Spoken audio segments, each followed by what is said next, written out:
right. Welcome back in. This is still season 6, episode 43 of the Outlap F1 podcast. And if you have stuck with us to this point, number one, thank you.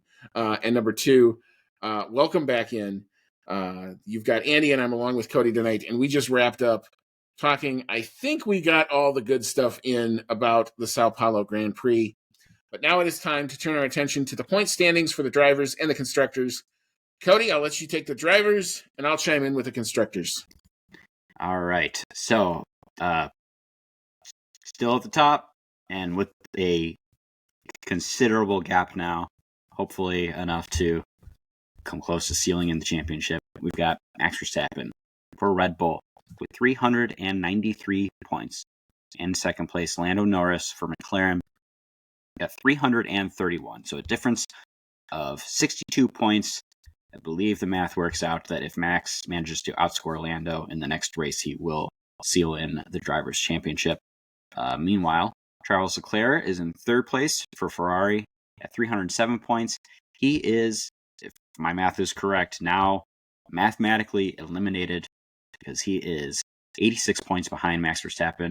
86 points just so happens to be the maximum number of points you could score over the next 3 races.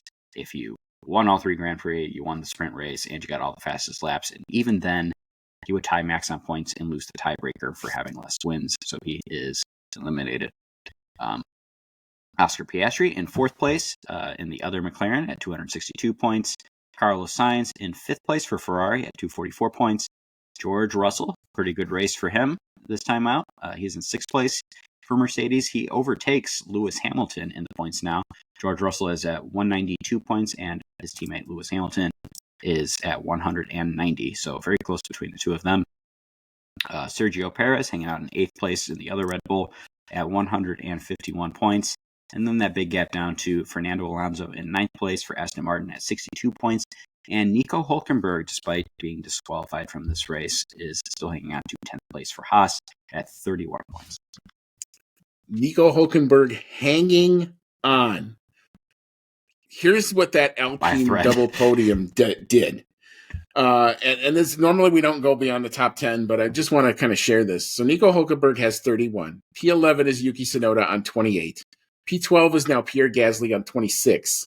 And P13 is Lance Stroll on 24. P14 is Esteban Ocon at 23. So you've got 5 guys who could potentially still get that top 10 spot. I don't know if that matters to any of them, but I am sure there will be marking amongst the grid for sure. But anyway, into the constructors we go, and we have some big changes to talk about here. However, as I mentioned, still in first place, McLaren Mercedes holding on to that. They are up to 593, thanks to the good sprint and getting both cars home. Sometimes that's what you got to do. P2 is Ferrari. They are up to 557. So that is a delta of 36 points. 36 points. P3, Red Bull. Looks like that may be where they're going to end up unless they can get Sergio Perez, start scoring some better points. But they are up to 544 points on the year. P4, this is the one that I can tell you we know what's going to happen. Mercedes will finish P4. They are on 382 points. Mathematically not able to catch anybody in front, or anybody behind them cannot catch them. So P5 is Aston Martin. They remain on, or they are up to 86. They actually did get a couple points in the, maybe not, but anyway, they're on 86. P6. Here's the change. From P9 to P6, it can all change in one race. It is possible. Alpine Renault, 49 points. They bagged 35, I think. I think they were the highest scoring team on the weekend, and that includes the sprint. Holy Hannah. Talk about a weekend. 49 points for them. They leapfrog Haas, who check in with 46. That battle's not done, by the way. Don't think that Alpine's just going to waltz over to P6. Haas is going to have something to say about it. because both those teams are showing some really good qualifying pace, and the Haas's, I think, have had better race pace throughout the course of the year. So that's going to make the midfield is going to get super spicy now. And now the V-Carb team is right on Haas's rear end. They check in with 44 points. So 49, 46, and 44. P6, 7, and 8 in the constructors. Woo, that's going to get spicy. P9, boy, these are the hard luck losers, man. And they have a spare part problem. The break cannot happen soon enough for them. I don't know how they're going to manage to get all these spare parts made or stay under the cost cap because of it. Williams, Mercedes, 17 points, lots of issues for them. James Vowles is going to he's got some headache, man. I just feel for him. And Kick Sauber, what else can you say? We said the only chance for them to get points was to have a deluge biblical rain race. They got it, and it doesn't matter. 0 points. That's more than likely where they're going to finish, given where they're going to go the last 3 weekends of the season. But they remain in P10 on 0 points. All right. So you've heard our takes on all of the happenings of this race weekend. We are now going to open it up to your takes on what you saw this weekend. Fan email segment. Cody, I'll let you go here. What do we have and what do we got? All right. Our first fan email comes in from Dave Doherty. Thank you, Dave. And he says, well, this weekend has to be remembered in F1 history as the most dramatic one. I personally had always loved this track when it comes to the racing. The sprint format was good. My only complaint that I have is why did McLaren bottle it on the sprint race? Oscar should have let Lando pass at the start of the race. Can't believe the Grand Prix went sour for McLaren. And Williams, what was all that about on the DNF? I feel bad for them. And oh yeah, can someone get Lawson in the Red Bull, please? Yeah, a few good points. There were lots of good points here. Did think the sprint format was really good this time. Sprint was very exciting. I wouldn't really agree with McLaren having bottled the sprint race. They came out of it with a 1-2 in the order that they wanted. So yes, I think that maybe they shouldn't have held off on doing the switcheroo until like the last minute before the safety car that we weren't really sure we were going to get, or VSC, I should say. But yeah, they have the results to show for it. 1-2, Lando in front. They got what they wanted. So I would say that wasn't bottling it at all. Just maybe a little too much hesitance. The Grand Prix definitely went sour for them, though. Like I said, a little bit of luck went against them. A little bit of mistakes here and there. Oscar did get that 10-second penalty. Lando had a few moments where he went off the track, but he still held on to it. And yes, for Williams, they're in trouble. They had so many wrecks this weekend.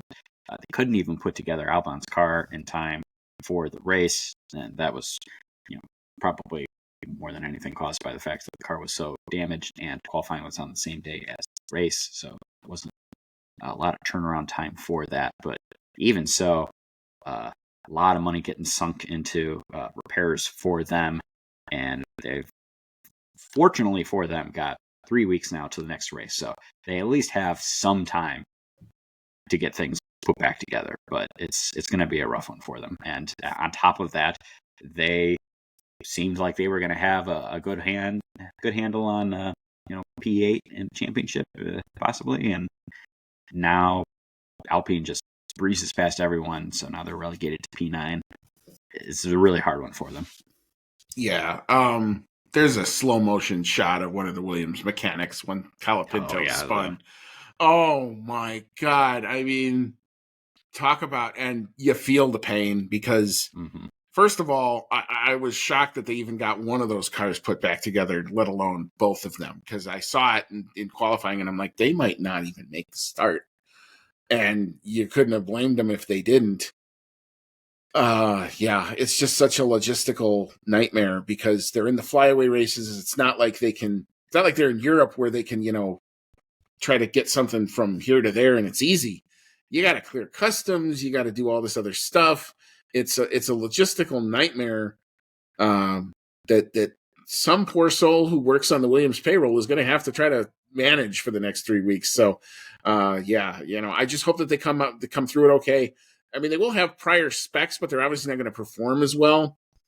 So that's, I think, where you're going to have the problem is they can make it to the end of the year, but it's just they're going to be like crawling as opposed to trying to run when they're trying to build momentum for the future. And for Alex Albon, who needed to have a good weekend, he did not.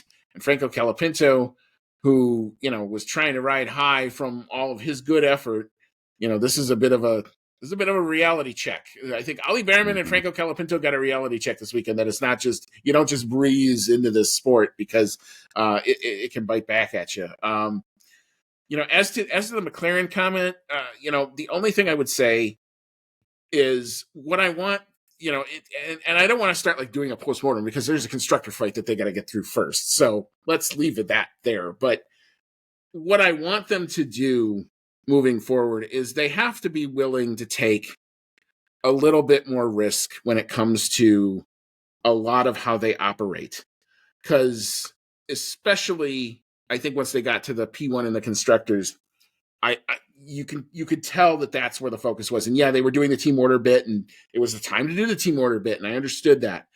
But when you got a 2.5 second gap and you've got two fully competent drivers, they can handle a swap of positions. It's okay. You don't have to think of the complete oh shit scenario all the time. And the only part that I'm afraid of is I don't want them to try to put handcuffs on both these guys, in Oscar and in Lando, to where it affects how they go racing. Because it felt at different times throughout this season that Lando was trying to be extra cautious, where it's like, again, I keep going back to what I was screaming at Coda. Get to the goddamn inside. Why wouldn't you do that? Because, yeah, it's risky. And yeah, but you know what? It might be brilliant. And Lando has shown he knows how to do an overtake, and you've got that. And Oscar has shown he knows how to do an overtake and keep it on the black stuff. And maybe it bites you once in a while, but that to me is part of the game, and you got to try to get some more aggression into it. I am very excited still for the prospects of this team moving forward in the next year, starting out hopefully at this level. Lando and Max can go at it again on completely equal terms, and I'm all there for it. But I will tip my cap. Max did everything he needed to do to get this to the end, and it's not over mathematically, but I'm going to tip my cap to Max on this one. Mm-hmm. And I do agree with you that reality check is probably the perfect term for Behrman and Colapinto after this one. But I think they'll still come out of it for the better. Oh no, I think that they will develop from this, and you're not going to see that. But the only way to experience biblical rain in a Formula One car is to experience. You can't simulate that.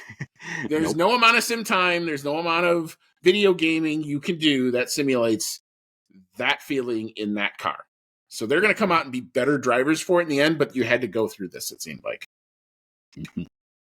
Thank you again, Dave. Our next email comes in from Rachel Fleming. Thank you, Rachel. And she says, so that wasn't dull, and yet I really didn't like the race. Ooh, hot take. Maybe it's because I am a big Lando and George fan, and seeing Max win by a mile is really gutting for me. Well, I'm sorry, Rachel. I am a big Max fan, and seeing Max win by a mile is simply lovely for me. Max was outstanding. He was the driver to beat. That is the driver's title over now, surely. Now the real fight carries on for the Constructors' Championship, though I do think he will be buying Colapinto a huge Christmas present and possibly a Red Bull drive. Let's see. What a result for Alpine. They have jumped from 9th to 6th in the Constructors. What a moment from them. 33 points in one race. However, Aston Martin, Williams, and Ferrari do all this hard work in 3 hours to get the cars running, and barring Alonso, those drivers who crashed in quali then crash in the race. Most of the anger should be aimed at Lance Stroll, to be honest. What a waste for the team. Definitely agree there. Perez watch. His teammate goes from 17th to 1st, and he again fails. He is giving Red Bull so many excuses to fire him. Yeah. Sauber watch. I love how we've got these. Sauber watch. Okay, came last and third to last, but on the road, but did not go off and cost the team millions in repair bills. I guess if there's anything positive to come out of the weekend for Sauber, that would be it. And finally, God knows what the actual result barring the top three is. Total fiasco at the start. And what on earth were Merck thinking with the tire pressure? Yeah, I think that was just maybe an absent-minded rush thing for Merck, and they ended up getting away with it, even though you were telling me that it is a pretty clear and cut technical infringement. They did not get a time penalty applied to them for this, so they really did kind of get away with that. I actually thought they were going to get DQ'd because usually, rough. I mean, it's. I always compare this. I say you have the sporting regs, which is the big book of little consequences, because you've got lots of that's where your fighting rules, your overtaking rules are all in the sporting regs. When it comes to the technical directives, that's the little book of big consequences, because it's either you're in or you're out. I mean, that's almost usually technical infringements, especially post-race stuff or pre-race stuff, is like, you didn't do this, and therefore, it's like you not providing a fuel sample. Well, you get kicked out for that. That's pretty much cut and dry. Now, I don't know that the last time we've seen an air pressure issue like that, and it is a common thing amongst the teams, and apparently the only difference was McLaren did the same thing, but they did it with the tire off the car, where Merck did it on the car. So that's the issue there. But again, I think it's rare that you see a mitigating circumstance, but because I think it was such a unprecedented situation at the start, I think they kind of let it go, because there was something in the ruling, I think, that said that one of the doors that should have been opened wasn't, which would have prevented a mechanic from possibly getting there or something like that. It was, again, mass confusion, I think, up and down the grid. You've got mechanics who are trying to scramble to get all that equipment off of the grid, and then they're scrambling to get it back on. It kind of reminded me of Monaco when, a couple of years ago, when the skies opened up and nobody knew what the hell to do, and nobody understood what was happening either. So, yeah, it is kind of one of those things. Rachel, I will feel you. I didn't like the results of the race. I'll accept the results of the race, but I didn't like it. And as a fan, I'm kind of smarting at the moment, and I'm trying to do my best to stay positive. But yeah, and like I've said before many times, I didn't think it was ever really going to happen. It was kind of interesting that it got even as close as it did, because at some point you knew something. A guy like Max Verstappen isn't going to go 5 months without taking a win. I think that's just not something that was going to happen given the form that he's been on. So yeah, I feel you there, Rachel. You and I were commiserating about it a little bit offline as well. But anyway, yeah. And as far as the Aston Martin, Williams, and Ferrari, I don't know what to say about Lance Stroll. His dad owns the team. I've not seen that. That's a pretty bad own goal. Where it's like, the road is here. All you had to do was stay on the road. And why you thought going over the gravel when it's been wet is a good idea. Last email comes in from the Formula. Thank you, Mr. Formula. And he says, Alpine dominance is really starting to get stale. In all seriousness, though, what a wild weekend. Max's championship is pretty much sealed now, and you could see it in his face and hear it in his voice. He's ecstatic. Rough go for McLaren. Can't have that many mistakes. I love Lando. I love McLaren. But this was a bad performance from all parties. Now, I definitely agree with the Max bit. You could tell that this one meant a lot to him. Normally, he seems pretty calm and composed, probably because of how many races he's won in the last couple of years. When they tell him, great job on another win. Oh, yeah, thanks. This one was simply lovely. But no, he really sounded happy over the radio. He looked really happy on the podium. Big smiles, lots of emotion. And it was really good to see, because he's not had the dominant car like he's had the last 2 years, and was put under pressure to defend his championship, and today he did it, and I think he sees that fourth consecutive championship just in front of him now. So yeah, great go from Max this time. I wouldn't really, again, say that this was a bad performance for McLaren. They had some bad luck in the Grand Prix, for sure.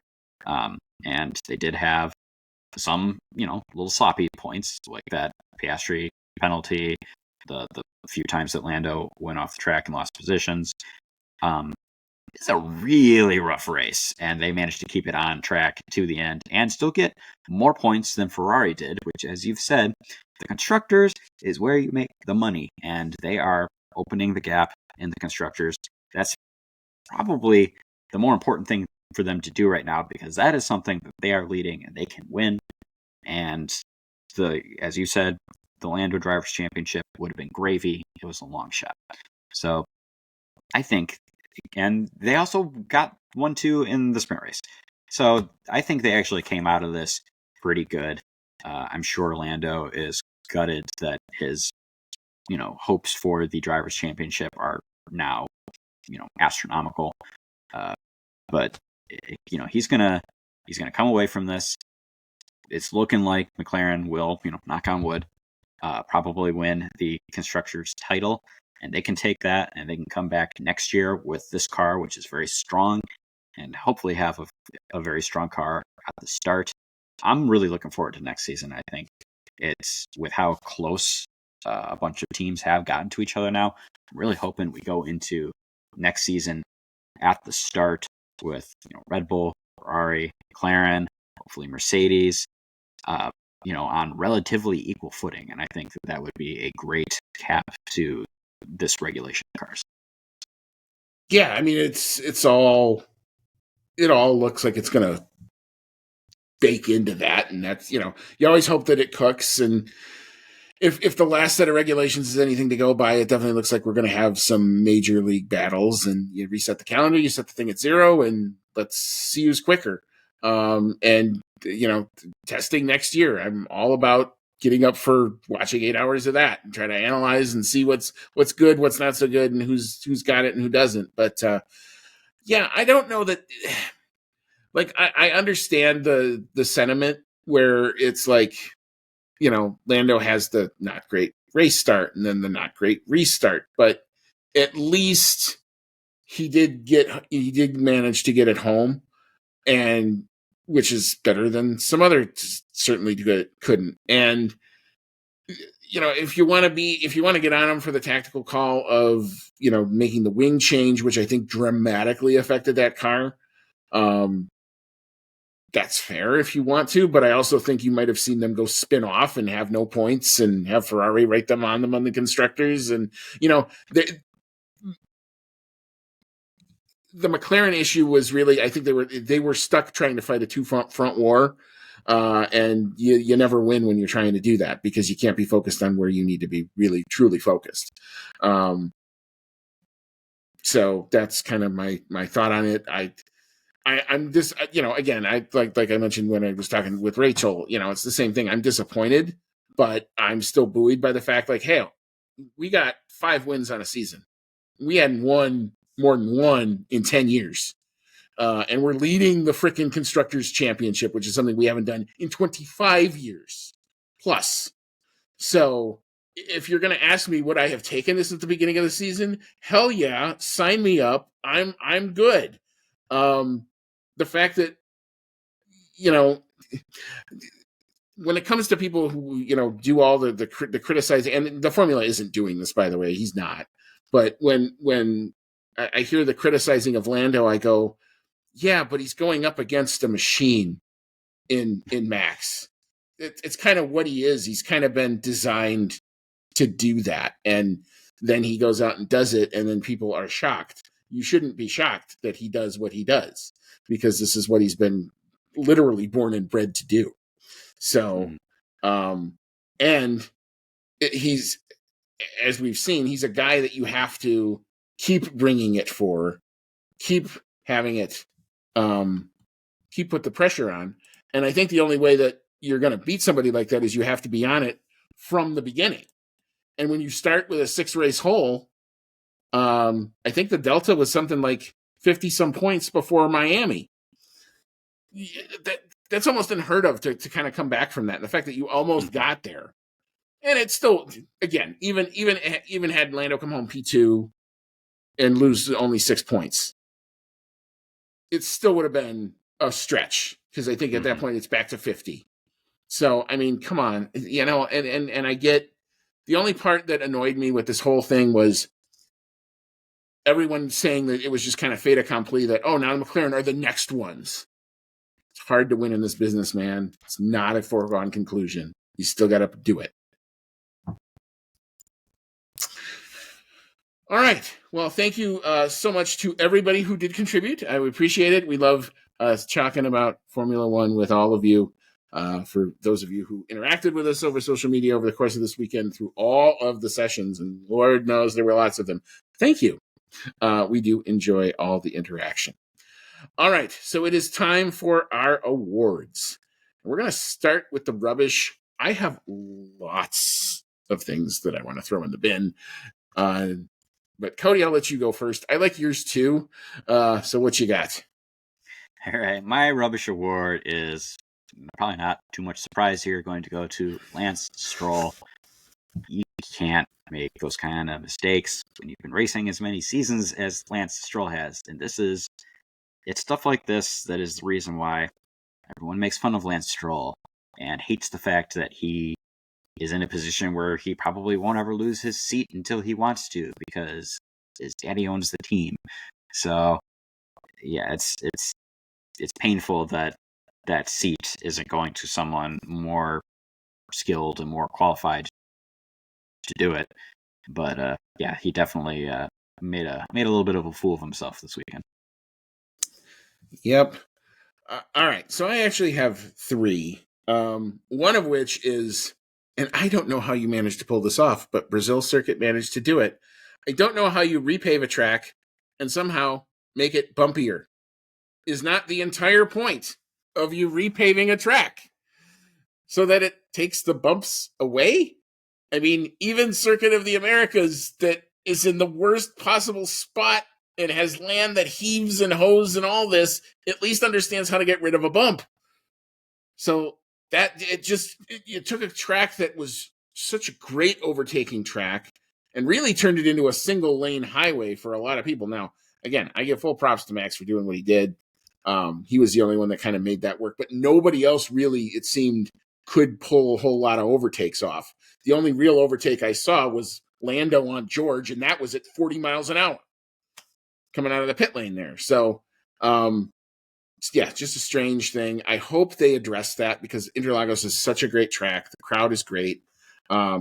Just it deserved better than that type of a repavement thing. And it should be a lesson that, like, you shouldn't be repaving a track within like 3 months of F1 running there, because it just leads to bad things. See Turkey 2020 as a perfect example of what not to do. Number 2. And this has been a long-standing rant of mine, and it's going to come out again. The FIA really needs to have some sort of active communication when they are going to do things like do investigations after a race. I don't care that they're taking their time to make the decision. It's fine. But how about you just let us know when the news dump is coming? That would have been insanely helpful for, all of the people who are across the world who are actually getting paid to cover this thing. And, bums like me who like to talk about it too and actually be informed. Just, expect decisions in 2 hours would have been perfectly legitimate, and I would have been fine with that. But when you start your day at 4:30 a.m. and your day isn't done until 6:30 p.m., and you don't know where everybody's going to finish, and you're trying to do a recording to react to something that you don't know that might be changing, that annoys the shit out of me. Do better. Come on. 91 different stewards' documents this weekend. Holy crap. Now, I get it. They had a lot of shit to deal with over the course of this weekend, but just help us out a little bit. That would be nice. And then finally, and this has kind of been bubbling up, and I've seen it happen across some social media, but there was a lot of ass showing on both sides of this, whether you want to call it a Lando Max rivalry over the course of the last 2-3 weeks. And I think the fandom needs a break. The triple header after the 4 weeks of build up just, I think, made for a cauldron of absolute suckage. And there was a lot of things I've seen from both sides that really, really, really annoy me. And, we talked to Giles Richards, and his whole book is about the people who make the sport that we love and love to talk about, and that it's a community, and that it's in many ways a family. And I don't care what team you're on at the end of the day, but nobody who does this, who spends 6 weeks away from their families at a given go, should be dealing with online abuse or any sort of negativity being shown their way from a supposed supporter of somebody else's team. That shit just annoys the absolute crap out of me. And we were getting down.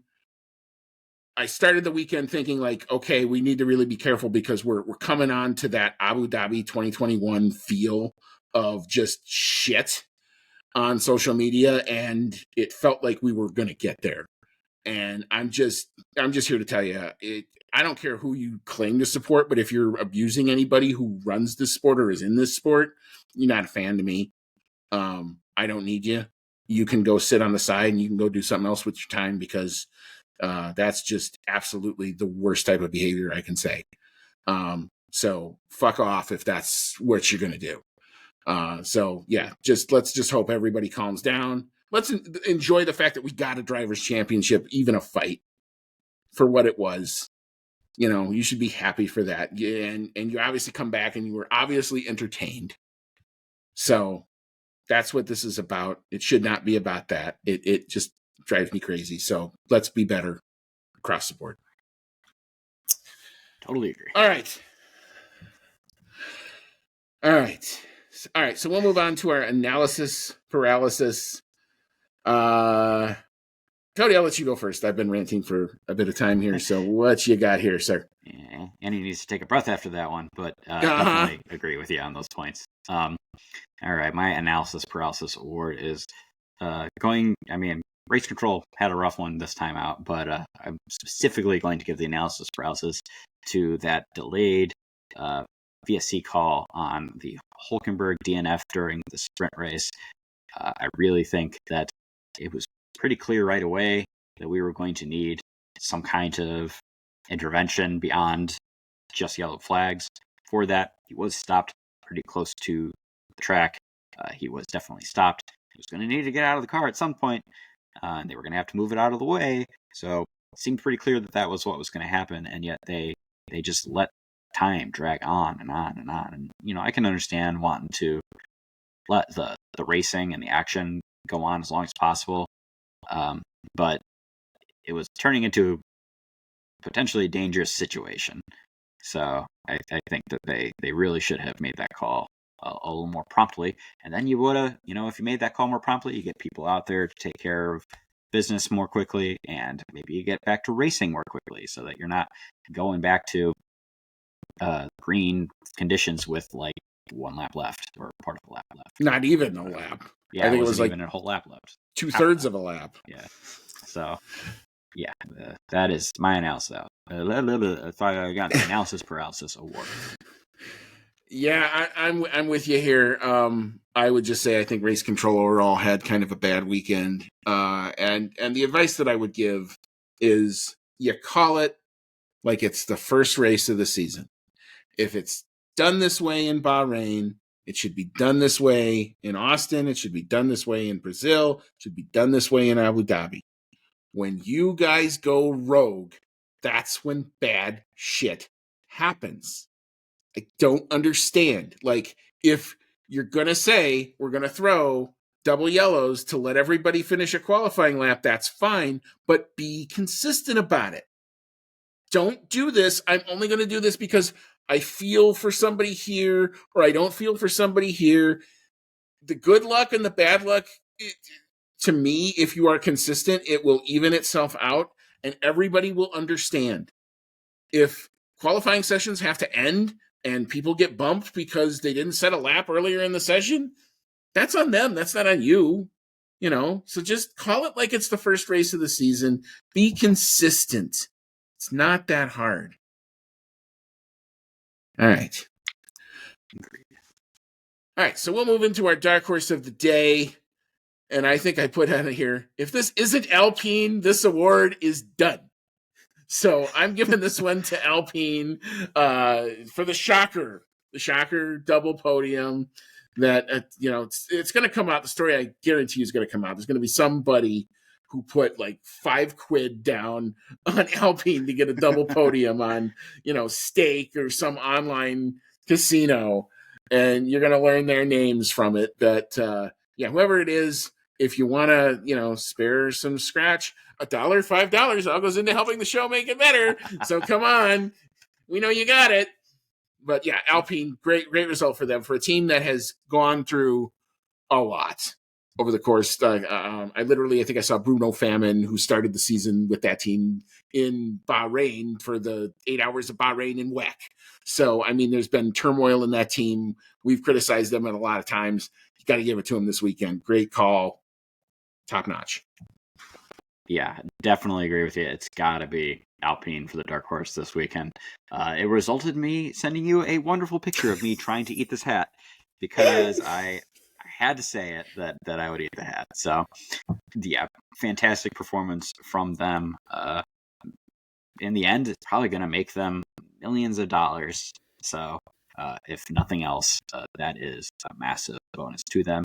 And hopefully a big boost to the team's confidence and the driver's confidence as they're going through all of these changes with, the team structure and the losing, dropping the engine program and 1 year drivers leaving for another team. Like, there's lots of crazy stuff going on at Alpine, and it's good that they got this result to, hopefully give them that boost to keep going forward. Do I have your permission to possibly post the picture? It's up to you. If you don't want me to, go for it.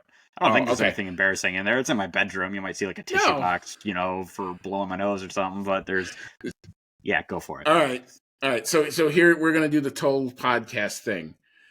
If we get 20 likes on either the audio or the video YouTube, because I want to percolate that, I'll post the picture. Right. There it is. So Outlap Nation, it's for you if you want to see the picture of Cody eating his hat. So just to tell the story, he said he did it to himself. He said, if Alpine pulled this off, I'm going to literally eat my hat. And I just told him, I said, be careful what you wish for. And then, of course, the race ends. And I was trying to make myself feel a little bit better. So I'm like, well, remember what you kind of said. And then, damn, you sent me the nice picture. So yeah, we get 20 likes and a combination, audio and the video. I'll post a picture of Cody eating his hat for a Dark Horse Award. And way to go, Alpine, in all honesty. All right, driver of the day. I think we got full consensus here. This is Max Verstappen's. I think I told you over text. I said he was just on rails. Him and the car together on rails in the wet. These are his conditions, man. So you can't take anything away. Tremendous talent and a great drive.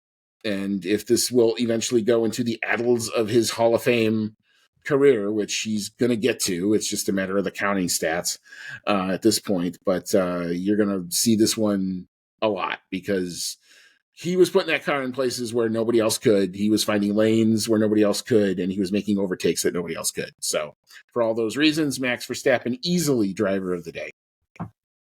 Yeah, 100% agree with you on that one. This race was the return of Supermax, and he made it look easy. He was already flying through the field on the first lap, and once he got to the front, he just opened up that gap in really nasty conditions. So I was very happy to see this result. I've been waiting for a Max win here for a little while, and I kept thinking, man, maybe this will be the weekend. I thought he was going to get it in Dakota after getting the sprint win, and it just that one didn't come to fruition. And I thought maybe he'd get it in Mexico because he has tons of wins in Mexico, and he seems to really like that track. And that one went really awry. So it was really good to see him get this race win in, and hopefully put the last nail in that championship fight. All right, very good. All right, so we shall turn to our predictions. As we told you earlier, our lap times went out the freaking window. The dry lap times were nowhere near where we thought it was going to be. I literally thought FP1 and they'd already kind of smashed the track record, and I'm like, oh, that was fast. And then the wet quali lap times were way too slow for what we had. So, yeah, it was just we were trying to hedge there, and it just didn't really work. But Cody, you got 3 points on the weekend. You did get P1 on the podium for predicting Max. Nicely done there. You got P1 on the sprint podium for predicting Lando. Good there. And you got the quali time because you were slower than mine. Not slow enough. But slow enough to get the points, is according to our little rules here. So good job there. I do, however, win the weekend. I did get 4 points. I got the pole sitter. I got Lando for that. I got technically the fastest lap time because I was slower than yours, even though we were both like 7 seconds off. I did get P1 on the sprint podium because I had Lando there, and I got P3 on the sprint podium thanks to Max's penalty. So that's actually what does it. So you can be mad at that penalty for another reason here. I got P3 on the sprint podium, so I take the weekend 4-3. That one did make the difference, but I'm just happy that I called the Max win. Well, very good to you there. Like I said, good stuff all the way around on all of that. All right, so we will now take yet another little break. I think it's well-deserved for all of the mechanics, for the logistics people, for the TV people who've done this triple headers. We just got to get rid of these things. I mean, it's just crazy. However, I will say you this, Cody. We managed to pull it off 6 for 6. I didn't think we were actually going to get all 3 previews and all 3 race reviews done, but well done to us. Yay us for that. Woo. So we're going to take a little break, and then the insanity really starts because Las Vegas is coming with all of the good, the bad, and some of the protestable that comes out of the Las Vegas GP. But it looks like, we'll see kind of where this goes. We still got constructor fights to talk about. If Max spins out, maybe the driver's fight comes back online a little bit. But I'm not rooting for that. I don't want to win a championship that way. But that's just me personally. But so we've got Vegas, we've got Qatar, and we've got Abu Dhabi to close it out.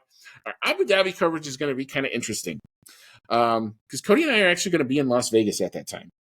So he's getting married.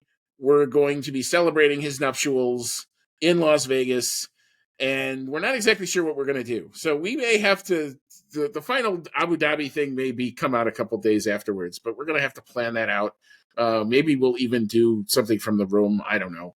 We'll figure it out. But anyway, we've got some things to figure out on our end. But thank you. If you have made it all the way to the end of this, thank you for sticking with us. We don't do this show without you guys, the listeners. Our regulars are awesome. Thank you so much to everybody, like I said, who just interacted with us all over the course of this weekend. We will be back in 2 weeks' time for the Las Vegas preview. We'll set the stage for that race, and then we'll be back to recap all of the craziness that is probably going to happen at the Las Vegas Grand Prix. I'm sure there's lots of fan engagement and all that other good stuff. We'll try to talk about it all. So for Cody, it's been Andy. Damn, Formula One gives it to you, baby. And may all your laps be fast.